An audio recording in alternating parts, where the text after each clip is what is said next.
சுரேஷ்குமார், வட்டச்செயலாளர் சக்திவேல், மாரிமுத்து மற்றும் உள்ளிட்ட அத்துணை சக்திவேல் என்ன நிர்மல் உள்ளிட்ட அத்துணை கழக செயல் வீரருக்கு நன்றி. இப்பொழுது நம்முடைய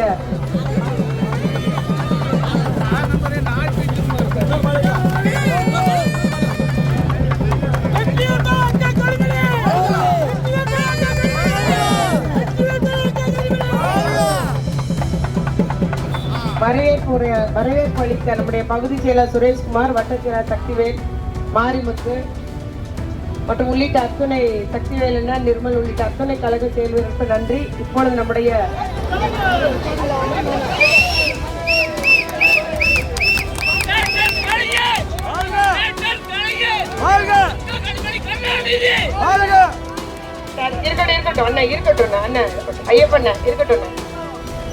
மீண்டும் என்னுடைய இரண்டாவது தாய் வீடாக நான் நினைக்கக்கூடிய தூத்துக்குடியிலே உங்கள் மத்தியிலே பணியாற்றக்கூடிய வாய்ப்பை நம்முடைய முதலமைச்சர் அவர்கள் எனக்கு வழங்கி இருக்கிறார்கள் என்பதை நினைக்கும் பொழுது பெருமையாக இருக்கிறது.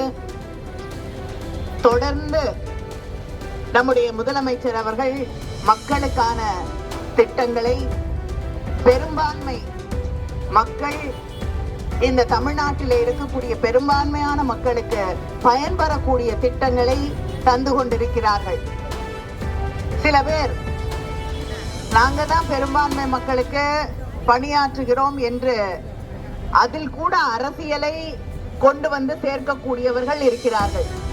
ஆனால் உண்மையிலேயே இந்த சமூகத்திலே அடித்தட்டிலே இருக்கக்கூடியவர்களுக்கு, இந்த சமூகத்திலே யார் யாரெல்லாம் ஒடுக்கப்பட்டிருக்கிறார்களோ, யார் யாருக்கெல்லாம் வாய்ப்பு இல்லையோ, யார் யாருக்கெல்லாம் இந்த சமூகம் ஒரு நியாயத்தை வழங்கவில்லையோ, அப்படிப்பட்ட அத்தனை பேருக்கும் தொடர்ந்து பணியாற்றக்கூடிய இயக்கம் திராவிட முன்னேற்ற கழகம்.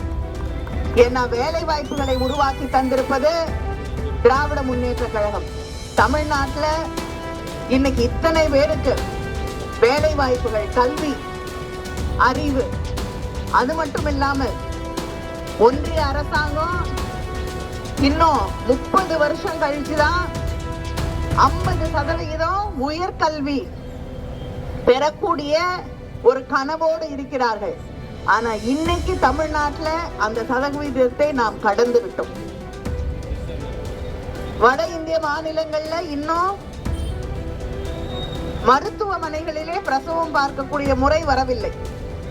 ஆனால் தமிழகத்திலே கிட்டத்தட்ட 100% பெண்கள் பிரசவத்திற்கு ஹாஸ்பிட்டல்ல தான் போய் ஆரோக்கியமாக பத்திரமாக தாயும் சேயும் நலமாக வீடு திரும்பக்கூடிய ஒரு நிலை இருக்கிறது என்றால் அது தமிழ்நாட்டில். இப்படி மாணவர்களாக இருக்கட்டும், அவர்களுக்கு இடஒதுக்கீடு, வேலை வாய்ப்புகளே இடஒதுக்கீடு, இதற்காக போராடிய இயக்கம் திராவிட இயக்கம். செய்திகளை உடனுக்குடனும் துல்லியமாகவும் தெரிந்து கொள்ள சப்ஸ்கிரைப் பண்ணுங்க.